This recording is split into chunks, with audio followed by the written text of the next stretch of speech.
Élection présidentielle prochaine au Bénin, l'Alliance nationale pour la démocratie et le développement mobilise ses militants.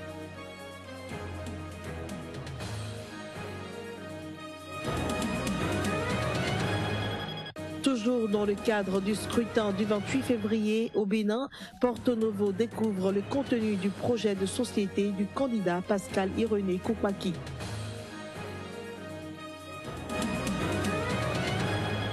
Au Togo, les professionnels des médias vont à l'école de l'assurance maladie. Ils ont bénéficié d'une formation sur les outils et techniques y afférents.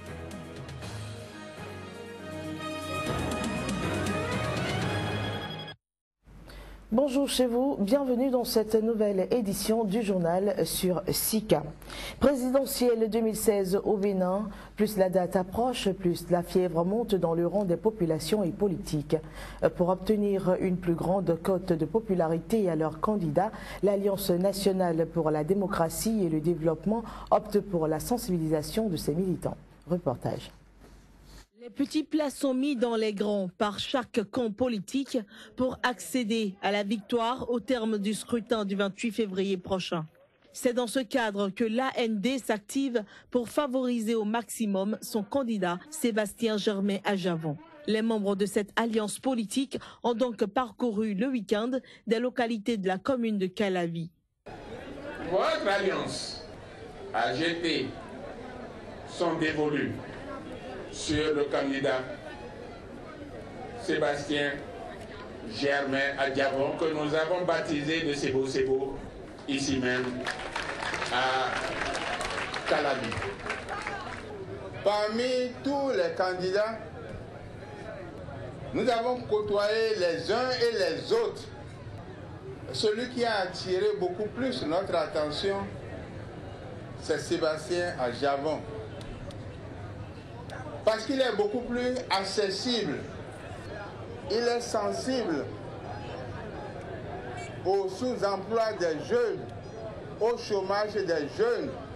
Et vous savez que le chômage aujourd'hui, c'est une bombe à retardement. L'arrondissement de Togoudo a également abrité une rencontre d'échange avec les membres de l'AND et les militants. Les différents messages ne sont pas tombés dans les oreilles de sourds.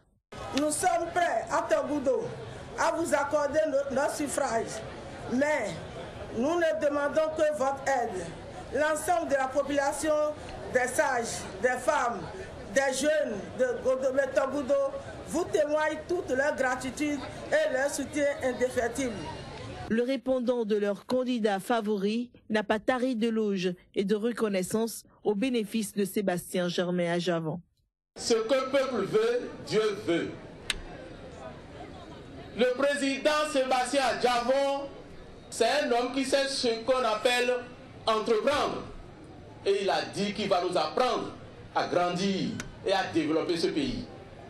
Du courage et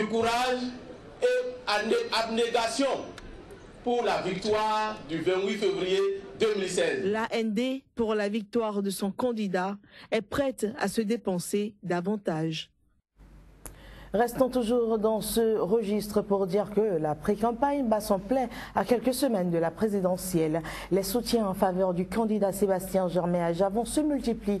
Ce week-end, c'était au tour des jeunes militants du parti du Renouveau démocratique PRD de Soava de porter leur choix sur l'opérateur économique. Ils ne comptent pas rester en marge du prochain scrutin. Eux, ce sont les jeunes militants du parti Renouveau démocratique de la commune de Soava. Et pour les joutes électorales à venir, un seul candidat a su gagner leur confiance. Il s'agit de l'homme de Djefa, Sébastien Germain Adjavon. Une option qui résulte de mûres réflexions. Notre choix se justifie par plusieurs raisons, à savoir: le président Sébastien Germain Adjavon est un homme courageux, développé, patriote et visionnaire. Il est un homme courageux car il a sans cesse démontré dans ses prises de position. Oui, Sébastien Adjavon est un courageux et il l'est. Et c'est pour nous un critère de décision important. Développé parce qu'il a présidé avec grand succès le patronat béninois dans une atmosphère politique extraordinairement difficile et il est resté tout le temps premier contribuable béninois.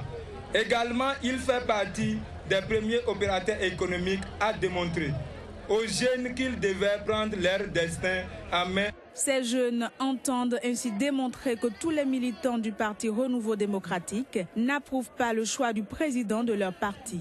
Ils se disent désormais en rang de bataille et prêts à mener le candidat Sébastien Germain Adjavon à la Marina le 28 février prochain.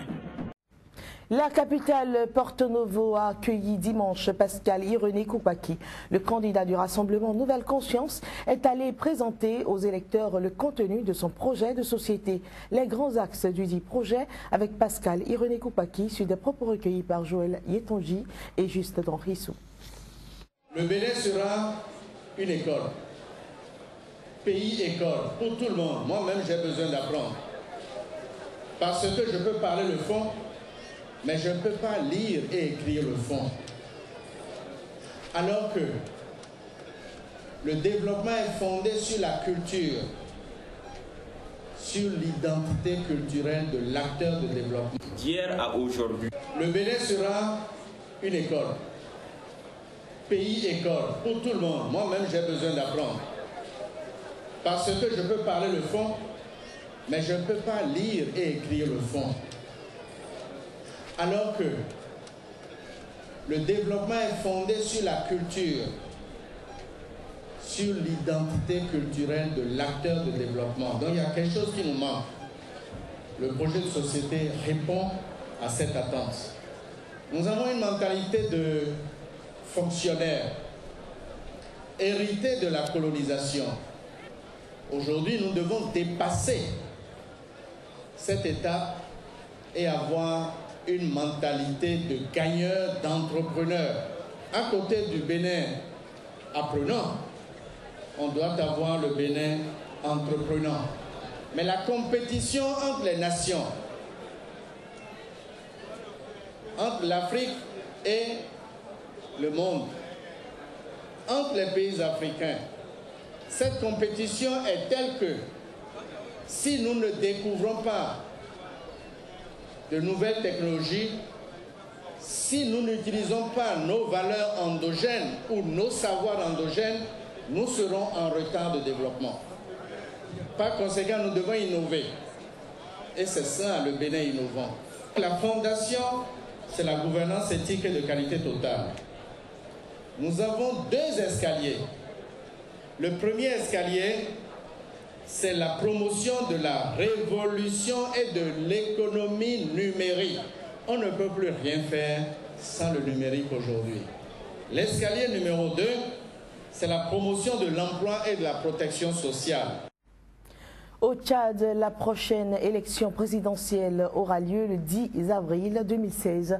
L'annonce a été faite dans la soirée de dimanche à N'Djamena par la Commission électorale nationale indépendante. Le président sortant Idriss Déby Itno, au pouvoir depuis 25 ans maintenant, porté par son parti, le Mouvement patriotique du salut, sera sans surprise candidat à sa propre succession. La date de la prochaine élection présidentielle au Tchad est désormais connue. Elle aura lieu le 10 avril prochain. D'après une annonce faite dans la soirée du samedi à N'Djamena, la Commission électorale nationale indépendante a prévu un éventuel second tour pour le 9 mai 2016. L'enregistrement des dossiers de candidature sera officiellement lancé le 10 février prochain et les potentiels candidats à la magistrature suprême auront jusqu'au 29 février pour se positionner dans le starting block.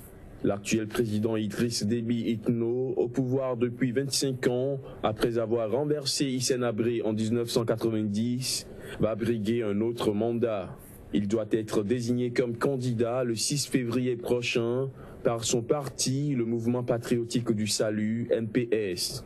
En 2004, Idriss Déby avait modifié la Constitution qui limitait le nombre de mandats présidentiels à 2 avant de remporter les élections suivantes à une écrasante majorité. Du côté de l'opposition, 2 candidats, Kassiré Koumakoy et Maloum Yobodé, se sont cependant déjà déclarés pour la prochaine présidentielle. Le Tchad connaît une actualité particulièrement agitée avec les attaques des combattants du groupe islamiste nigérien Boko Haram dans le bassin du lac Tchad, région dans laquelle les autorités de N'Djamena ont décrété un état d'urgence.